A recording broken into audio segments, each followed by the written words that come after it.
Vijay sir இப்ப நீங்க தான் சிஎம் வெளியே வாங்க அப்படின்னு கரூர் சம்பவத்துல காலை கட்சிவன் காவா உள்ள பதங்கணும் பிரிச்சு உள்ள பதங்கணும் எல்லாரும் கப்ப கப்ப கப்பன்னு 2 நாளா மேல வந்து அவர் காலை கடிக்க ஆரம்பிச்சிட்டானுங்க காலையும் கைத்தியம்.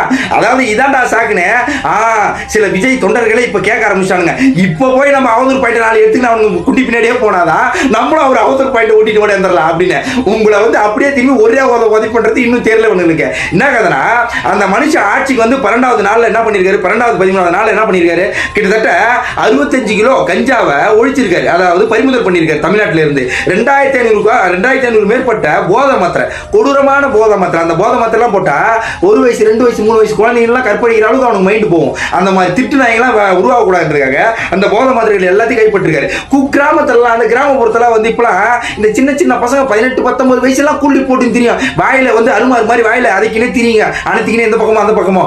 அதை எல்லாத்தையும் இந்த குக்கிராமத்திலையும் உள்ள இருக்கிற கிராமத்துல எல்லா கிராமப்புறத்துல எல்லாத்தையும் ஆன்ஸ் கூல்டிப் எதுவுமே இப்ப கிடைக்கிறதுல, எல்லாம் கிளீன் வாஷ் அவுட்.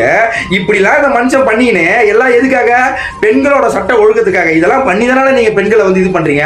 அதுக்காக நாங்க எதுக்காக எங்க அண்ணன் பொண்ணுனா எங்க அண்ணனே அடிப்புன்னு சொல்றோம்னா, நீங்க எப்படி 4 அவதூறு பாயிண்ட் தூக்கின்னு வருவீங்க. ஏன் வந்து அவர் வந்து எந்த ஒரு நடவடிக்கையுமே எடுக்காம இருக்காரு எதுக்காக அப்படின்னு. அந்த 5 வருஷத்துல அண்டா பரம்பரை குண்டா பரம்பரை என்ன அனுத்திக்கின்னு தின்னீங்களோ அதை நாங்க பண்ணக்கூடாது.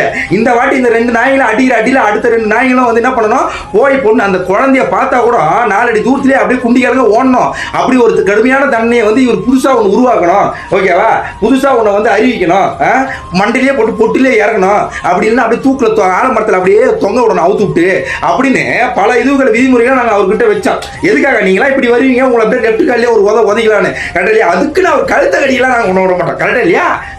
இத்தனை அந்த மனுஷன் பண்ணி இவ்வளவு ஸ்ட்ராங்கா அஸ்திவாரத்தை போட்டு உட்காந்துக்கிறாருன்னா, இன்னைக்கு அந்த பொண்ணோட உறவினர்கிட்ட பேசியிருக்காரு. என்ன பேசியிருக்காரு, அவன் உங்க அந்த குழந்தைய எப்படி சித்திரவதை பண்ணி கொண்டானோ அதே அளவுக்கு அவன் துன்பப்படுவான், அவன் வேதனைப்படுவான் அப்படின்ற மாதிரி அவங்களுக்கு சொல்லியிருக்காரு.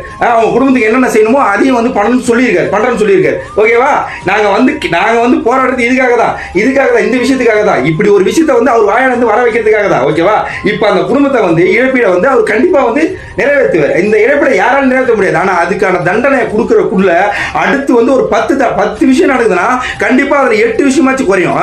இப்ப அடிக்கிற அட்டியா இருக்கும். இனிமே பாருங்கடா, அதாவது உடனே வந்து இது தண்டா சாக்கு அப்படி இவனு கும்பலா போய் அவரை நம்மளும் கைத்த கடிப்பினான்னு வந்துட்டானுங்க. அட்டிதான் லெப்ட் கலையில ஒரு அட்டிய ஓடுங்க, எல்லாம் ஓடுங்க.